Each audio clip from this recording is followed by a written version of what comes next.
Assalamualaikum warahmatullahi wabarakatuh. Saya Muhammad Azmi dari kelas MI 1B. Kali ini saya akan menjelaskan tentang virtual memory. Untuk pengertiannya, virtual memory adalah teknik manajemen memori yang memungkinkan memori sekunder digunakan seolah-olah merupakan bagian dari memori utama. Memori virtual merupakan teknik umum yang digunakan dalam sistem operasi atau OS komputer karena efektif dalam mengoptimalkan penggunaan memori. Jadi sebenarnya virtual memory ini nggak benar-benar nambah kapasitas memori pada komputer, namun dia menggunakan storage hard disk atau SSD yang ada untuk membantu kinerja memori utama. Selanjutnya, proses dari virtual memory. Yang pertama, ada alokasi. Alokasi ini saat kita membuka program, misalnya Chrome, Photoshop, Spotify, dan lain-lain. Windows memuat semua program itu ke dalam RAM, yaitu physical memory atau memori utama dari komputer. Selanjutnya, ada kondisi full. Jika terus membuka aplikasi hingga RAM fisik hampir penuh, Windows akan mencari data di RAM yang paling jarang digunakan. Misalnya, tab Chrome yang sudah tidak aktif selama 1 jam. Lalu ada swapping.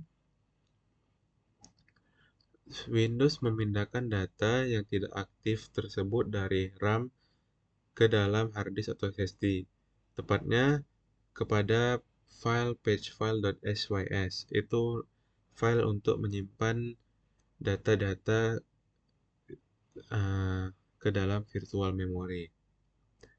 Proses ini membebaskan ruang di RAM untuk aplikasi baru yang sedang digunakan. Lalu ada retrieval atau uh, pengembalian.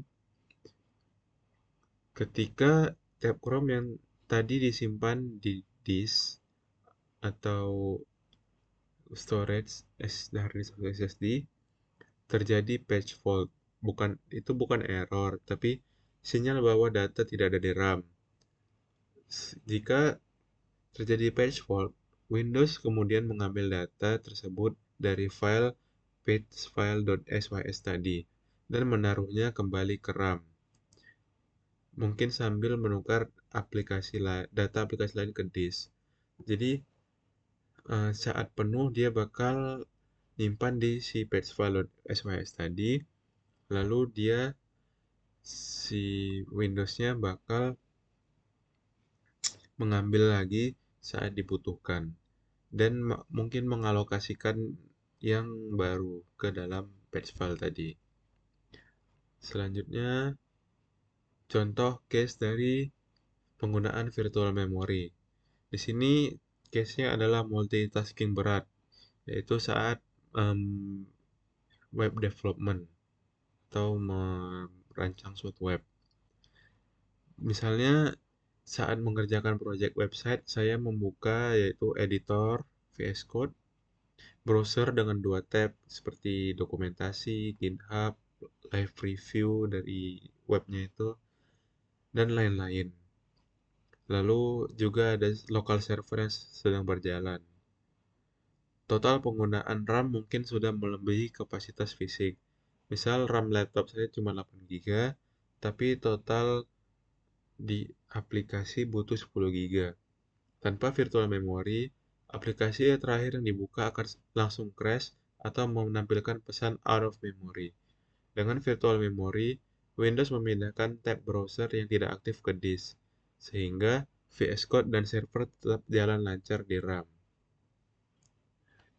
Lanjut, saya akan mencontohkan alokasi virtual memory pada Windows. Untuk melihat virtual memory yang kita punya, kita bisa ke settings dan sistem. Lalu di sini kita pilih Advanced System Settings, Advanced, Performance, lalu Advanced lagi. Di sini ada virtual memory. Pada umumnya Windows sudah mengalokasikan virtual memory secara otomatis. Di laptop saya ini sebesar 2.944 MB. Tapi kita masih bisa menambah atau menguranginya lagi dengan cara eh, matikan centang ini. Lalu di sini ada sisa penyimpanan yang bisa digunakan. Nah, kalau mau diganti, di sini ada custom size. Biasanya initial size itu 1,5 kali kapasitas RAM yang asli yang ada. Di laptop saya itu 12 GB.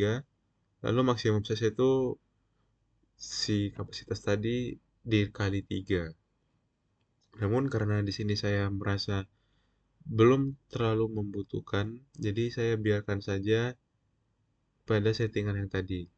Di sini juga ada rekomendasinya.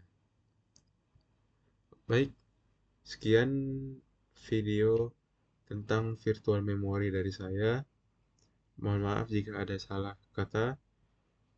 Assalamualaikum warahmatullahi wabarakatuh.